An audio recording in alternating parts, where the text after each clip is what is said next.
If Trump is somehow able to seek a third term, guess what? Barack Obama can seek a third term. Oh my goodness. Oh my goodness. Oh my goodness. Oh my goodness. Oh my goodness. Trump versus Obama in 2028? Bring it on! Norman Chad. Norman Chad. Welcome to Gambling Mad with Norman Chad. I am Norman Chad. Coming up on the program today, is Atlantic City back, baby? Maybe. Will Donald Trump be in for a surprise in 2028? Maybe. And can one rat close 2,000 Japanese restaurants? Maybe. Gambling Mad, as always, brought to you by Fritos, picked fresh off of Central California trees every morning, delivered directly to your local retailer every afternoon. And by the refreshing taste of Fresca. Fresca and Fritos. It's a meal. Anyone around me for more than 15 minutes, and trust me, that is a tall task, has heard me rail against state-run lotteries. There are at least 37 reasons I abhor the lottery, but let's just mention one. If you or I run a numbers game in the neighborhood, given pretty good odds to our neighbors, we would be arrested. It is illegal. But what is legal? The government running its own numbers game and giving terrible odds to the customers. So that's that.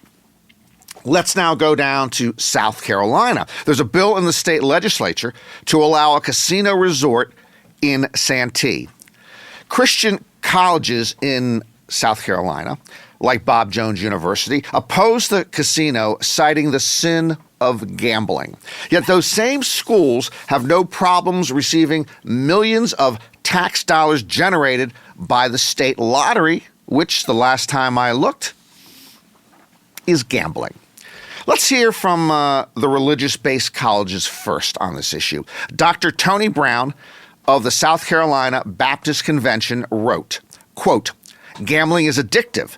Clinical research has revealed sound evidence that gambling activates the brain's reward system in much the same way a drug does. Virtue never rises from vice. The addiction, corruption, crime, and human suffering that will accompany casinos far outweigh any supposed financial benefit." End quote. I gotta say, those are some pretty reasonable arguments. Let's now hear from Will Folks, founder of Fitz News, an online media organization covering South Carolina politics.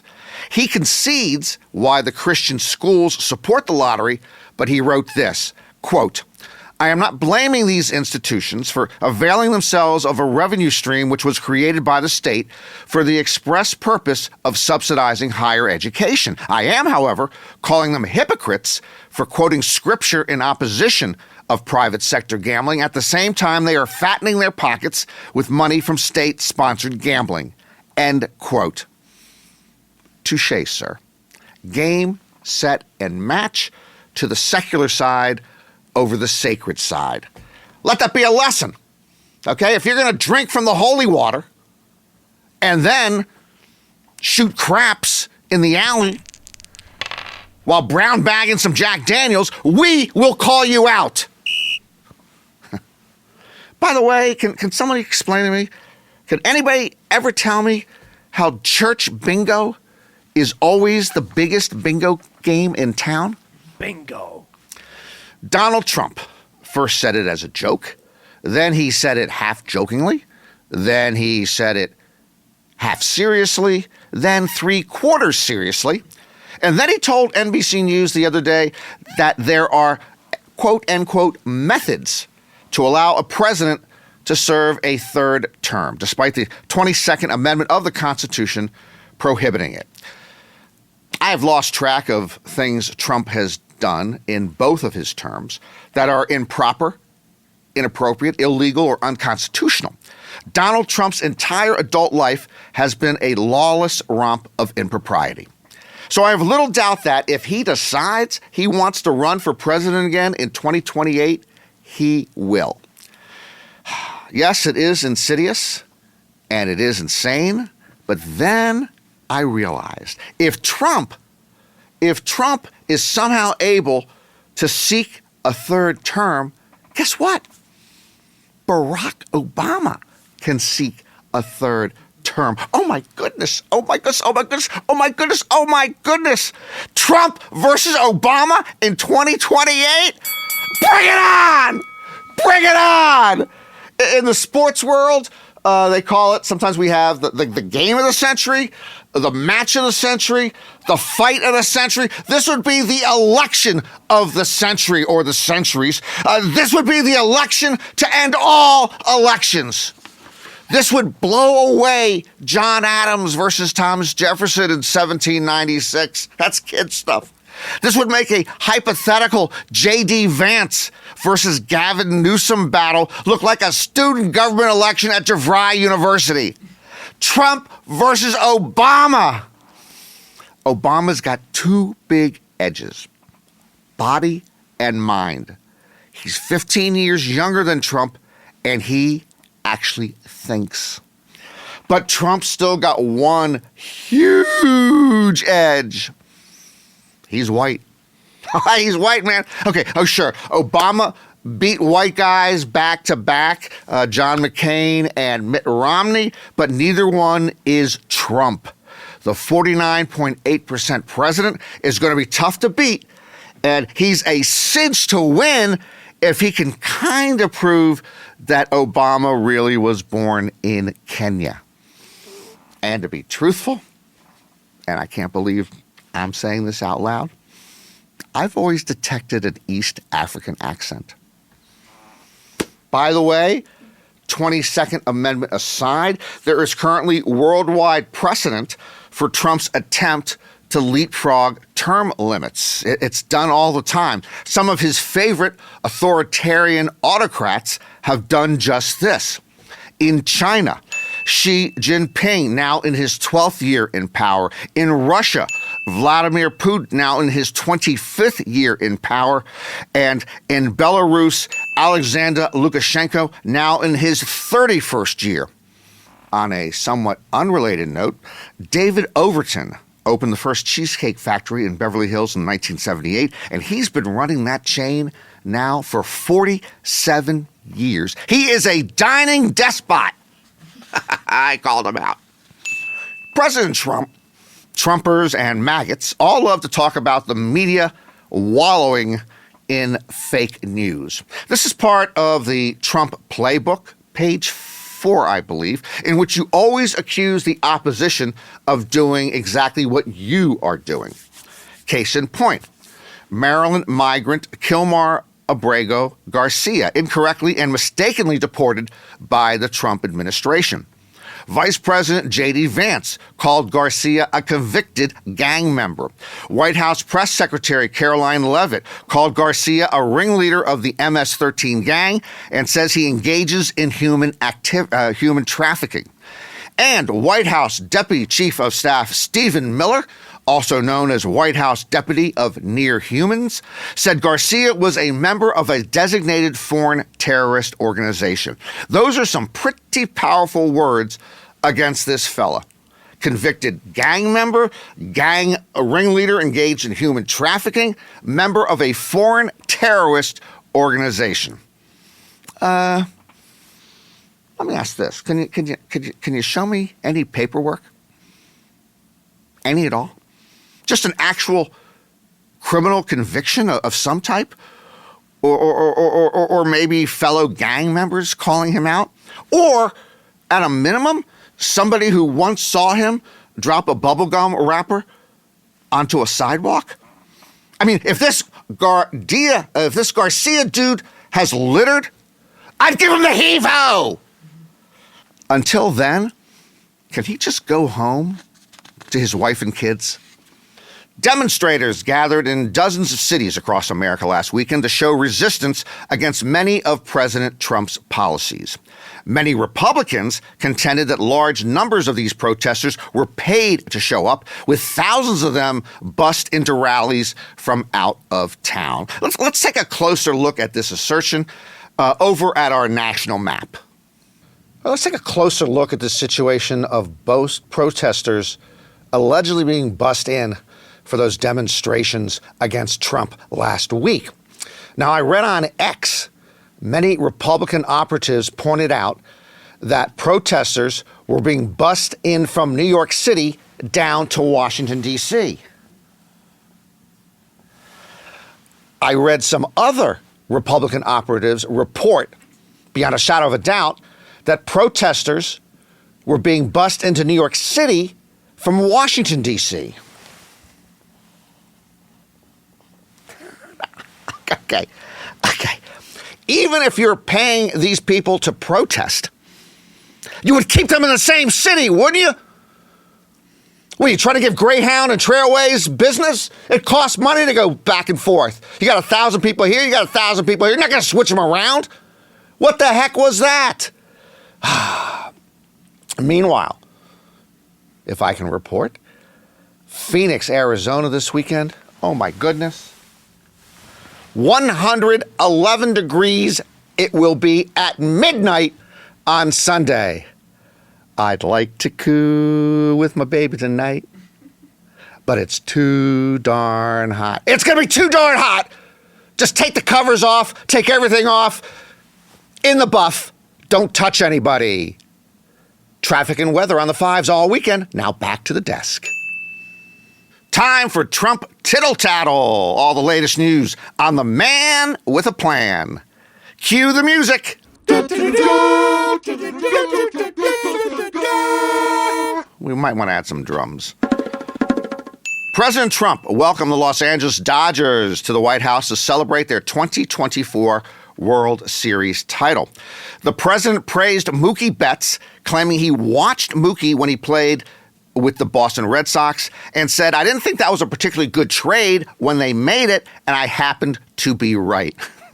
For what it's worth, and I know I'm not supposed to insert personal opinion or editorialize in a news report, I don't believe the president could pick Mookie Betts out of a police lineup of 2 if the other person were Dolly Parton.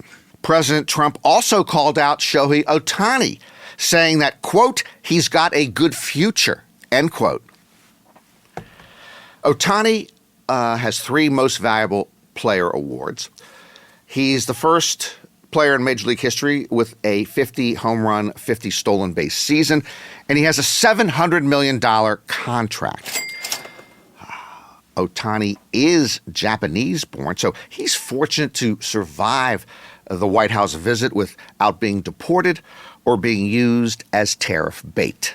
Let's talk Atlantic City, America's former playground. My early days were in Atlantic City. I lived back east. Then I went to Las Vegas for the first time, and that ended my Atlantic City days. It is the armpit of American gambling. People who work there are in a bad mood. People who play there are in a bad mood. People who just think about Atlantic City are in a bad mood. However, I am always open to fresh perspective. So today on Gambling Mad, we're going to do an old-fashioned point counterpoint. We're going to do a point counterpoint with Mark Giannantonio, Mark, who runs Resorts Casino. He's president of Resorts Casino. I'm never going to get comped there. And he's president of the Casino Association of New Jersey. He is not here with me today due to a conflict in schedule, but he was recently interviewed by Casino.org's Devin O'Connor. So we're going to present Giannantonio's arguments in favor of Atlantic City, and then I will respond in this revival of point counterpoint. Here we go. With tariffs taking money out of consumers' pockets, Gian Antonio says a lot of people will consider Atlantic City because it is close as a destination. No. Gian Antonio says he expects a true renaissance for Atlantic City this year. No. Gian Antonio says Atlantic City restaurants provide a great, significantly high experience for the prices they charge. No. He says Atlantic City is perceived as a value. He touts the abundance of non-gaming entertainment in Atlantic City. No. And he says Atlantic City remains a premier destination for leisure travelers and business events. No! And that concludes this revival edition of Point Counterpoint. That was fun. I think he did a bang-up job presenting his points. You know, I just happened to out-argue him.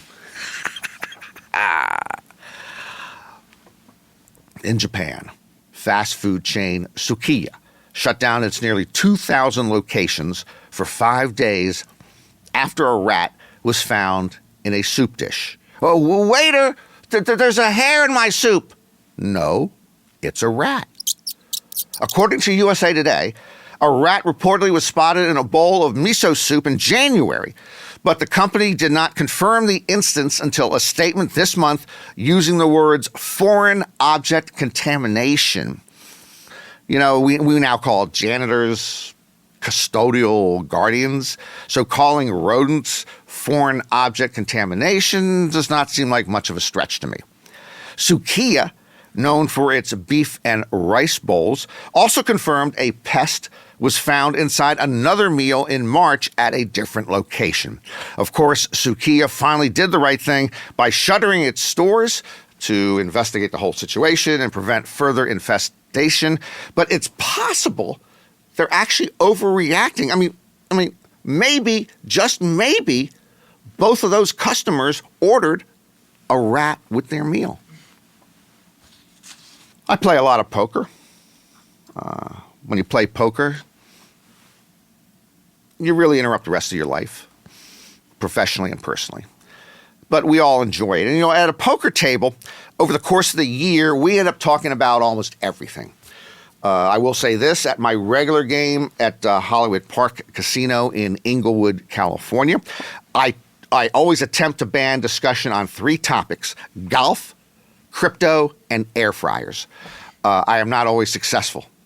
What can I do? But anyway, the other day at Hollywood Park, one of my longtime poker colleagues, Alan Eisenbach, returned from the restroom with the following thought. If your family business was to make urinals or toilets, would you put your family name on every urinal or toilet? I found that interesting. And indeed, the fact of the matter is, every time I use urinal number 2 at Hollywood Park, that's my favorite urinal, I stare down at the name Hilliard. As it turns out, Hilliard, founded in 1907 by Nestor S. Hilliard, makes urinal products, not urinals, and I'm staring at a Hilliard urinal screen on each visit to the WC.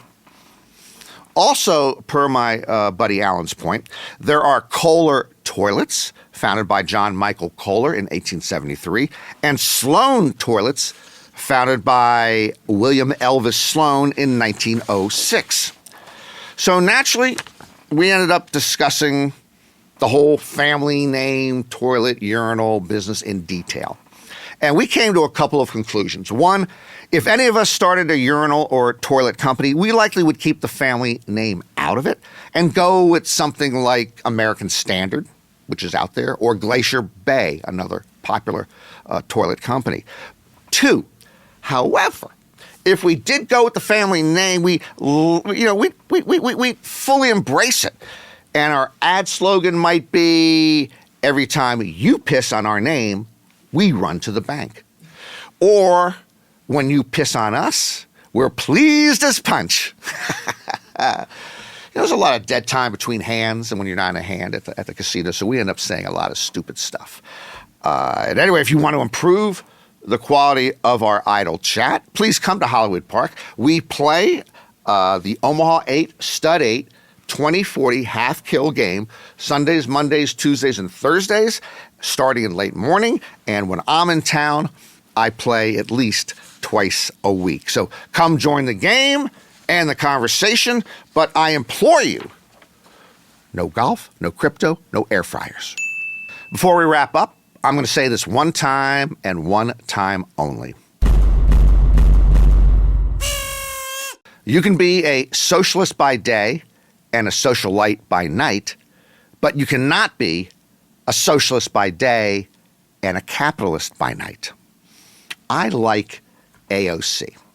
Alexandria Ocasio-Cortez is smart and charismatic, and she often speaks truth to power.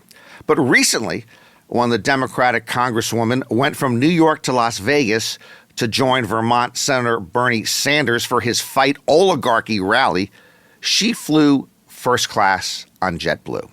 Bad idea. Bad optics. Bad upshot. If you talk the talk, you've got to walk the walk, which means walking past first class into coach like the rest of us hoi polloi. AOC, you cannot scream about financial inequality and then stroll into financial elegance. You're either Marx or Musk. You're either working class or upper class. JetBlue is fine. The jet set is not. By the way, first class is not even worth it anymore. Maybe I'll talk about this in more detail another time. I mean, you're lucky to get chicken or fish if there even is any meal service. And then there's that one hot towel. That'll do it for another edition of Gambling Mad with Norman Chad. Hope to see you again next time. And remember, if you're gonna roll the dice, make sure they are loaded. I love doing this podcast each and every week. But if a podcast falls in the forest and there's nobody there to hear it, does it make a sound? Frankly, I feel like I'm playing a concert in the desert on an out-of-tune piano. Where are the viewers and listeners? I know I make you laugh, Blue, and I make you think, and I make you breakfast and supper too. Tell the people if you can find them. Heck, the media is piling on Michelle Obama because she started a podcast last month with her brother, and it's only getting about 250,000 views every week on YouTube. 250,000 views? You know what my numbers are? I could walk into Chick-fil-A at lunchtime and get a bigger audience for my podcast there than here. So I'm going to make a simple, calm plea to the world at large and to America in particular. I ain't going topless, and I ain't going obscene, and I ain't going rogue. But if I cannot find 1,000 earthly souls among the 8 billion people wandering this soon-deceased planet to listen to me every week by Thanksgiving, I will go gambling mad!